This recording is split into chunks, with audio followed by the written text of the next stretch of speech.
start with a song, if you don't mind, and if you do mind, then stay quiet.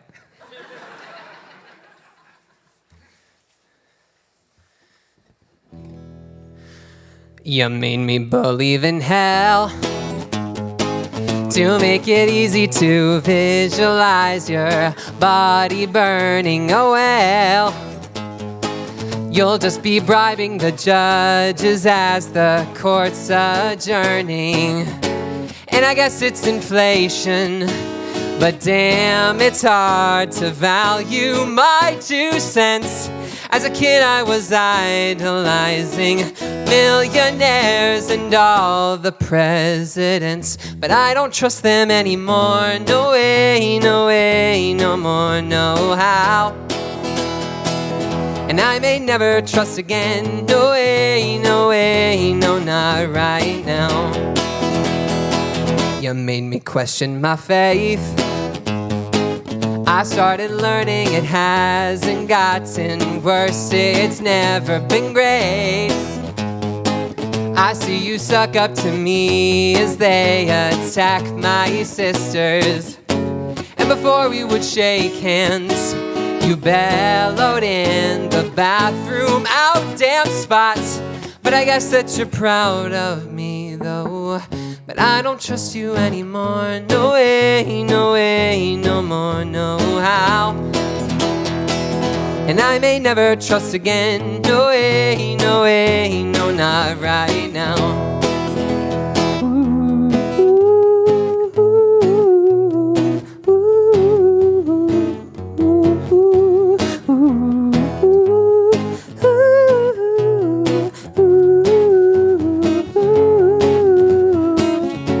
I remember the days when your wretched image didn't make me sick. And I wish it could still be like that.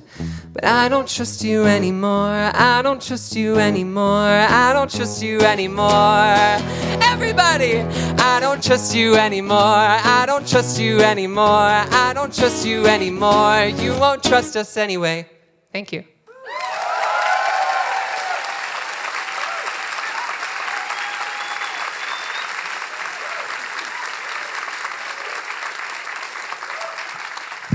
Hello. My name is Nat Puff. That song was called I Don't Trust You Anymore, which I released under the name Left in London. Left in London is the stage name that I use for my music, but I also use that name in my social media. In March of this year, I quit my job to do music full time. I had plenty in my savings to lean on just in case if it didn't go over well, but thus far I've been able to make just enough to support myself.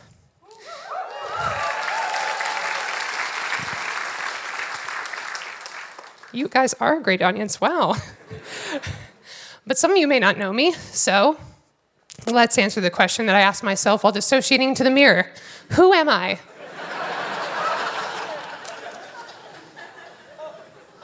My first experience with my face being attached to my virality was through Vine, when after a full year of posting videos after videos and getting about 2,000 loops tops, I posted a Vine on October 27th, 2015, a whole college degree ago, called When You're Trying to Remember How to Spell Lasagna.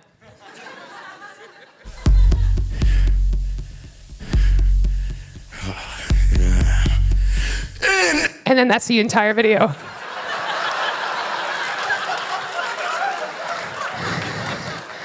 It's fine, what did you expect? I would have been able to accept the fact that this was my first stop on the virality choo-choo train, except that part of me felt guilty that my Vine sampling Death Grips got more views than the actual music video for the song that I sampled in the Vine. Like, more than 3 times the views. I am truly convinced that if I ever meet any of the members of Death Grips in real life, that they will forcibly feed me to the CEO of TikTok.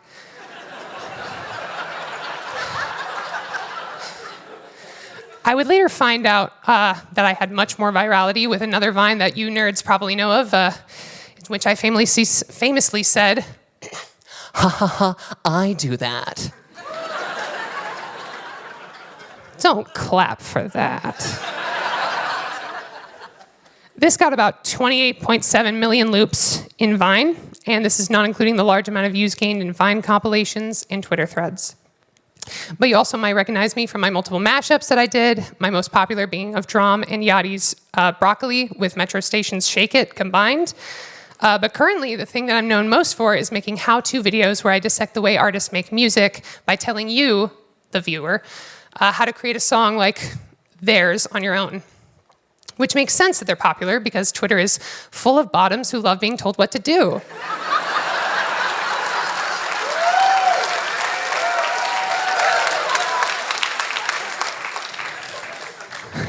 Any bottoms in the house tonight?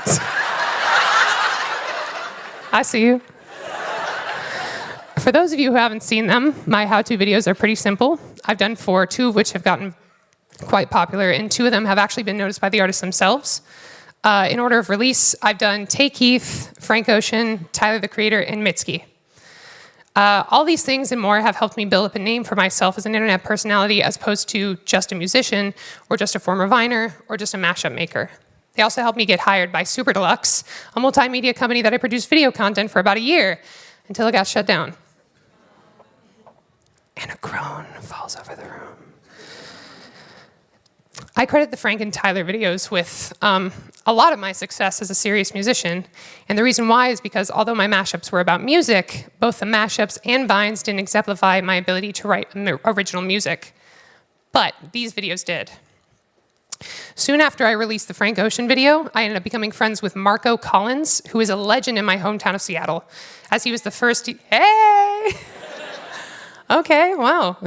One person. He was the first DJ to play Nirvana on the radio, ever.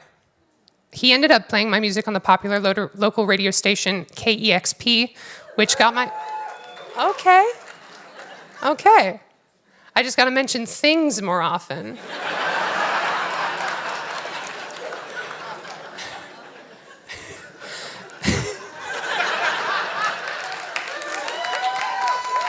Anybody here have a toaster oven in the house? Now, who here says, fuck toaster ovens, toaster life for life? This is so easy. Why was I nervous? Okay. Anyways, being on KEXP got my music to gain traction, which helps me to be where I am today. I'm grateful for everything that has happened thus far in the way that it has happened, but the weirdest part about having all these facets in my life overlap is mostly exemplified by the fact that I have 3 times been approached while performing a concert to, quote, play the Frank Ocean song. And yes, it's as unbearable as it sounds. Don't do that. I also got people quoting my Vines in the comment section of my Instagram. For some reason, people think that the perfect time to say, what about NASCAR, is during a thirst trap. So I'm used to feeling boxed in as an artist. Admittedly, as far as not being boxed in goes, I'm not the most successful example of all time, but I do feel like I've made some strides. I'm not known primarily for the music yet, but much like how Vine took me a year to get a viral video, or how only getting 1,000 followers on Twitter was a huge accomplishment at one point, you learn to take these things with patience, with a mixture of graciousness and hunger for more to push you where you want to go. It's hard not to take these moments where you're recognized for something you don't necessarily want to be recognized for personally. I've had people recognize me from Vine or Twitter and not even know me by my name or that I make music. Some of you may fall under that category, and it's fine. It's actually fine, I don't care. However, there was an interesting pattern that I saw when I released the how-to videos. Here is a graph of my Spotify listeners based on date, with no numbers because I didn't format this correctly. These are only new listeners, not streams total. This first graph is representative of the first half of the month of November. On November 9th, I released Transgender Street Legend Volume 1, which is that first hike up. But the second hike up is the exact moment I released the Frank Ocean video. This next graph is from the month of April, when I was bored, jobless, and recovering from surgery. And this giant spike of new listeners at the end is when I got retweeted by Tyler, the Creator himself.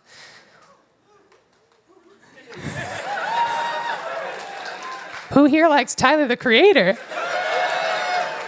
This is so easy. You guys are so easily manipulated. But I know what you're thinking. I know what you're thinking, which is you're just showing a bunch of graphs to prove that you're popular. It's coming across as really egomaniacal, to which I say, not according to this graph, I'm not. So what's next? What's happening in the world of Left in London? Well, I have an album coming out, You Are Not Alone Enough, and I've started producing and writing a crowdfunded show about songwriting called Compose Yourself. I love you. Oh my God. I plan to start shooting episodes in October, and I've already got a wonderful crew. You Are Not Alone Enough is essentially a conceptual album that is pretty much about my bad luck in dating throughout the year 2017. Some of the songs were written in 2015, but they still fit the narrative and were updated to be more relevant about the relationships that I had that year. The result is a 10-track long album that goes from a healthy relationship to complications in said relationship due to mental illness, to becoming purely friends with benefits, to breaking up entirely. I document my former inability to feel confident even pursuing relationships with somebody else, and even flashback to my abusive relationship to exemplify my trauma with relationships as a whole. I don't want to tell you what happens next and spoil the album, but that is kind of an ironic statement considering I've told you about 70% of this album already. The reason I made this album was for two different reasons. Both have to do with healing. Firstly, I wanted to heal myself. Most of these tracks were me just getting out my feelings and in the best way that I knew how, really. And led me to actually feel closure with all these past relationships.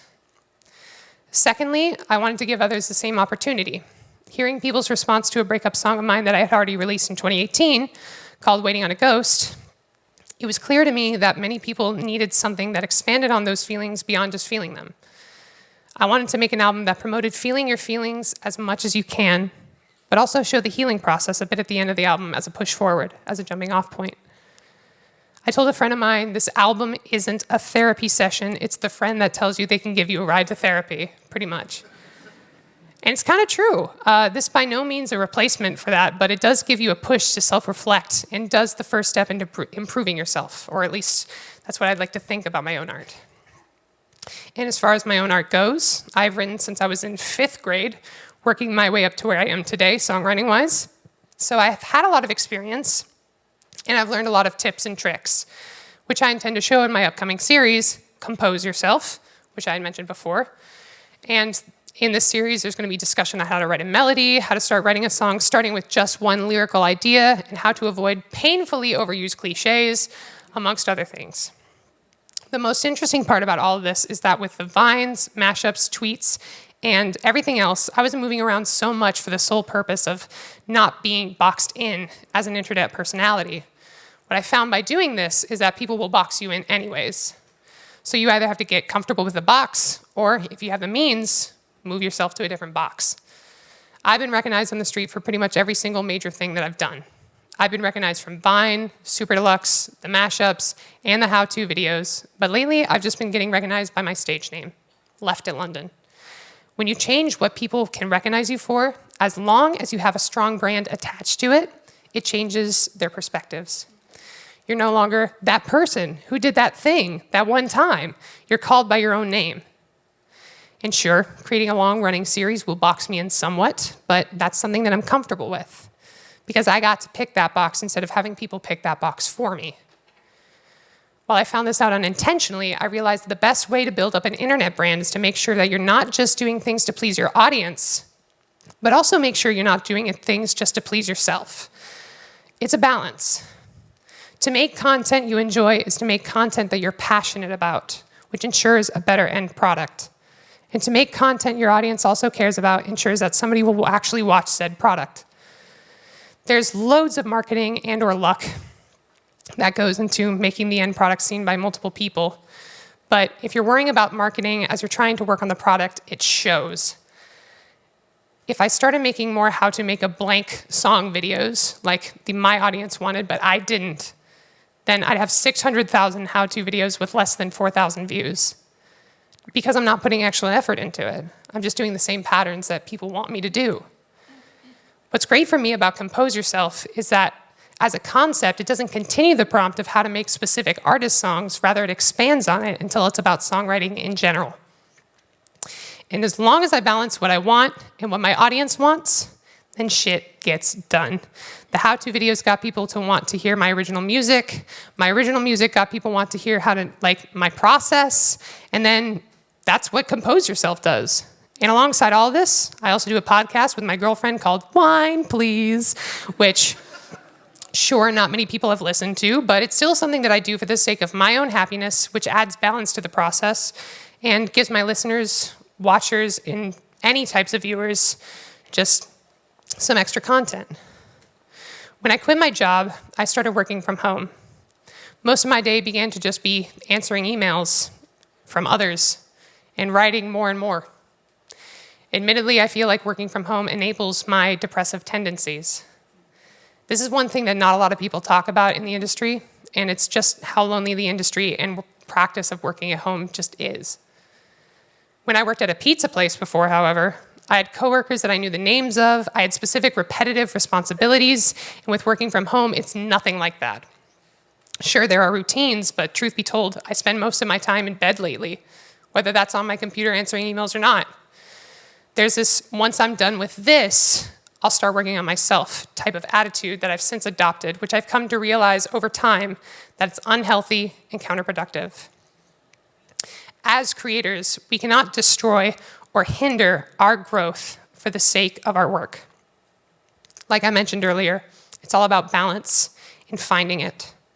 Because art, content, or whatever the fuck you want to call it, only thrives if we thrive. While I wrote You Are Not Alone Enough in a dark place, I wasn't purposely putting myself back in that dark place in order to make good music. Music was just the way that I happened to process those emotions and feelings. The best thing that I can do for myself right now is give myself moments where I allow myself to breathe. I have this tattoo on my arm that says 478. The 4 is in my mom's handwriting, the 7 is in my dad's handwriting, and the 8 is in my sister's handwriting. The reason for this tattoo is to remind me in moments where I want to give up to just breathe in for 4 seconds, hold for 7, and breathe out 8. I did this right before I went on stage, admittedly. As long as I repeat that for a couple of times, it's easy for me to calm down. It doesn't mean my problems are solved by any means, but that's what the music is for.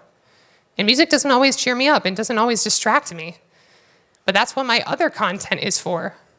You see where I'm going with this? The variety helps me survive. It's not just for the sake of not being boxed in.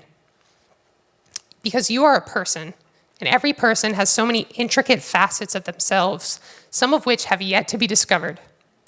You deserve to explore these facets of yourself and see which ones resonate with you and what resonates with your audience. You'll find a much more like-minded audience if you do so. I'd like to end with another song, if y'all don't mind.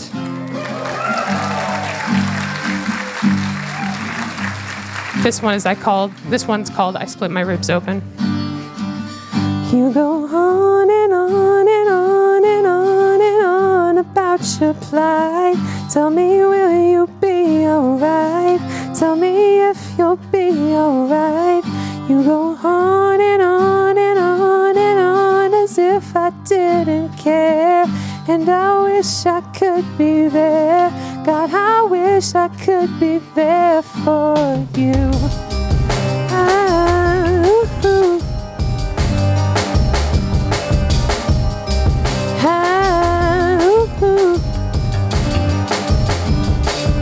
Stay back, come back, make up your mind. 'Cause I can feel it getting imminent. I know you feel a bit resigned, and I have never been articulate. So say all you say. If all you say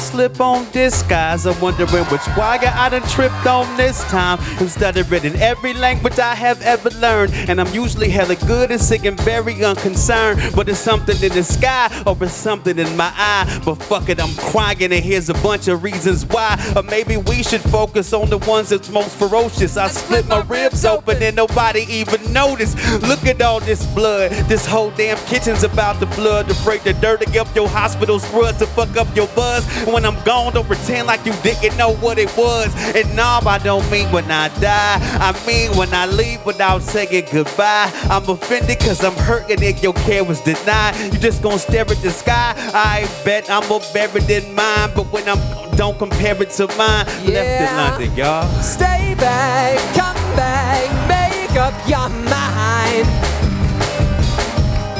Cause I can feel it getting imminent. Yeah, I know you feel a bit resigned.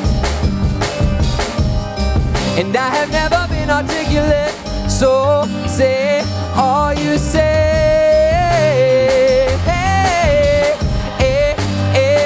All you say.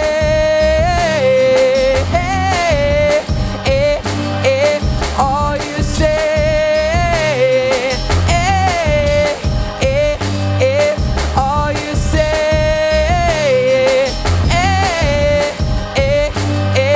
All you say. All you say.